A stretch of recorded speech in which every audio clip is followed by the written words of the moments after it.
Hey everyone, welcome back to my channel. Today I'm going to be cleaning up my flower bed area. As you can see, the weeds have really taken over and it's time to kind of clean it up and get everything ready for the next season. So as I'm doing this, I'm also reflecting on my own life and how in this new season of my life, as I get older, I have less and less friends. How the seasons have really changed in my life. And just like the seasons are changing here on my homestead, in the garden, my seasons also change in life. And what, made its mark or what was beautiful in my last season sometimes doesn't make it into the next season. And that's okay. So in our lives, sometimes we have friends or we have situations in one season that really don't transfer over to the next. And that's okay. We just have to look at things honestly and see what's really alive and what's not. And what's not alive, just kind of leave it behind and clean it up for the next thing to grow. So I'm just cleaning up all of these weeds here that have really taken over my little rocks that I have, just kind of making the edges here of my flower bed.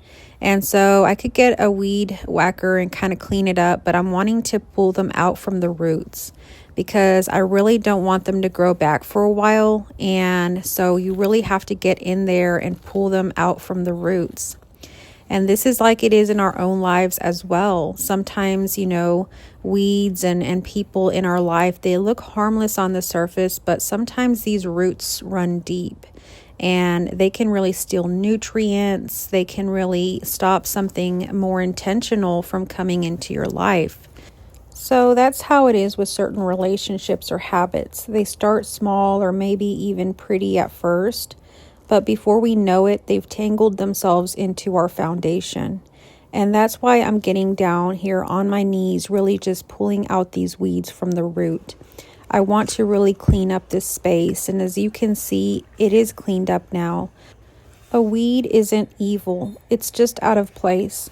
The same is true for people or energies that are no longer aligned with where you are growing.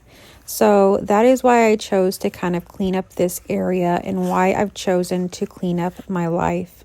I've also chosen to make certain boundaries in my life as well so that these weeds don't come back. And as you can see in this little flower bed, I have mulch, and the mulch is really kind of keeping the weeds from coming back. So you have to remember, even in your own personal life, to put down some boundaries, much like this mulch, so that they don't come back. So now I'm really cleaning up some dead plants here. These dead plants didn't make it, and so it's time to clean them up, and I'm putting in some new plants. I'm putting in some flowers. I'm also going to have to repot this one little money tree that I have, and so I'm going to do that next. Some of these plants from last year or from this last season really did provide lots of beauty. They may have even provided, some of them were pepper plants, so they provided food, and I loved them and I watched them bloom and provide, but now they're done and they did what they came here to do and their time is complete. So it's time for me to really get those out, and we have to remember, even in our own lives, letting go isn't about forgetting. It's about gratitude and release. So we can be thankful for those times and those seasons that we had with certain friends or situations that have moved into a different season now. Dead plants also feed the soil when they return to the earth. Likewise, our endings can nourish our next beginnings if we allow them to decompose into wisdom. So take what you learned from those relationships, from those situations, and move into your new season. We're going to go ahead and start preparing to plant new seeds. This is going to invite the next chapter.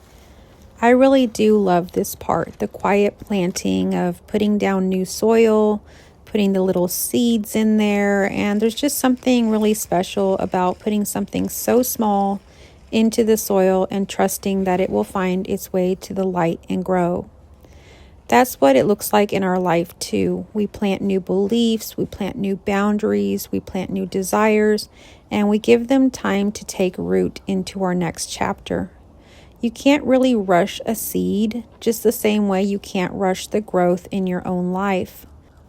Sometimes I wonder if the reason we resist letting go is because we still hope that something dead will take bloom again or grow again. So that is something that oftentimes happens when we have trouble letting go.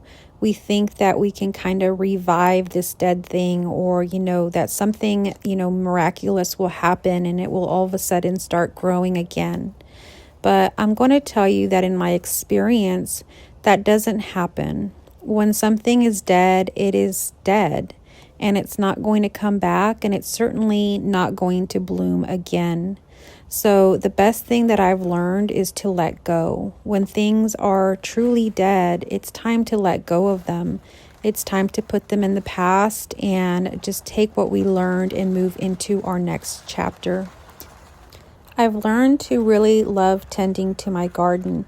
There was a time I didn't really enjoy gardening as much, but now I do.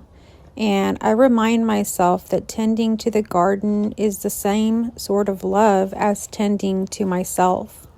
And so it's just a simple reminder to myself of how we have to let go of things, and how those things that bloomed so much in one season may not bloom again, and that's okay. We can let go of those things. So I have a question for you. What are you still watering that no longer grows? What are you still believing is going to bloom that is truly already dead? That is the question. And when you have a reflection and you see what it is that you're still holding on to, I hope that it'll be easier for you to let go and for you to clean up and tend to the garden of yourself and plant some new seeds. Thank you for coming along today. I hope that what's meant for you to bloom blooms, and I hope that you have the courage to remove what doesn't.